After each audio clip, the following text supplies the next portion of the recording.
Davis right now, he's sitting out for a little bit with a finger injury.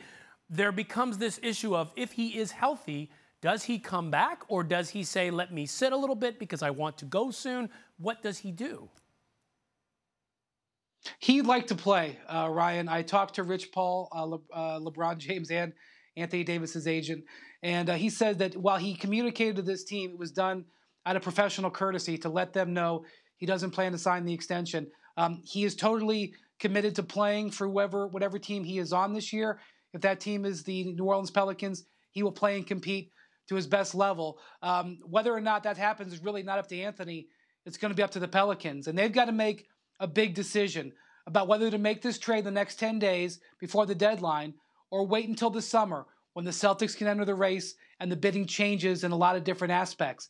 And if they want to wait, and Anthony Davis is not part of their future, shutting him down and sending him home and frankly tanking and improving their draft pick as they look to rebuild the team might be the way to go. And so this could end up with Anthony Davis not playing for anybody the rest of the regular season. What a dramatic turn of events considering where they were as a team on the rise in the playoffs last year. So the other part of this becomes LeBron James, and we've seen it recently, even mentioning on your podcast recently that LeBron and his camp would be interested in having a new coach.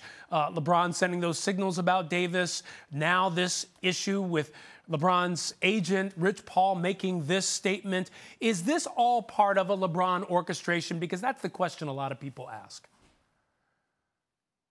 Look, LeBron wants to play with another star player. When he came to the Lakers last summer, it was under the belief that they would be able to trade for or sign a star for the 2019-20 season.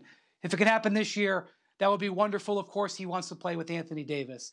But LeBron's number one priority right now is to get healthy with his groin. He wants to get back on the court and help the Lakers win whatever the Lakers are the rest of the season. Any other thought really right now and what anybody around him thinks to him is not relevant. I can tell you with utmost certainty that even though LeBron would love playing with Anthony Davis, and he said as much, he really is focusing on every day on getting his groin healthy. And I know that's not the sexy answer, but that's what he's looking at. Okay, so when you look at Rich Paul, what he's doing here, which is frankly kind of amazing. He signs Anthony Davis. He makes this statement. He really has emerged as a power player in the league, as we all know. What does this look like in terms of franchise creating? How do NBA franchises look at what's going on and say, wow, if I'm a small market team and I have a superstar, I got to watch out for the Rich Pauls of the world who may orchestrate whatever they want to get that guy to a better market? What Rich would say if he was sitting here right now is, I am acting on behalf of my client. Anthony Davis was the one who hired Rich Paul, and he did so knowing that this unpleasantness might be coming. And he did so of his own free will. Nobody forced him into it. LeBron didn't force him. Nobody else forced him into it. Anthony Davis demanded a trade via Rich Paul today because that's what Anthony Davis wants. It's not because of LeBron or any of his other clients. I know that that's hard for people to maybe understand because they link one to the other. And Ryan, let's be honest. Doing it now is basically an invitation for the Lakers to try to get Anthony Davis because it favors them before the deadline because the Celtics can't bid. But from what I know about Rich Paul and Anthony Davis, and I spoke to Anthony directly about this after he hired Rich, he is acting on behalf of what Anthony wants. And if Anthony wants to be out of New Orleans, that's what Rich Paul is going to try to deliver him.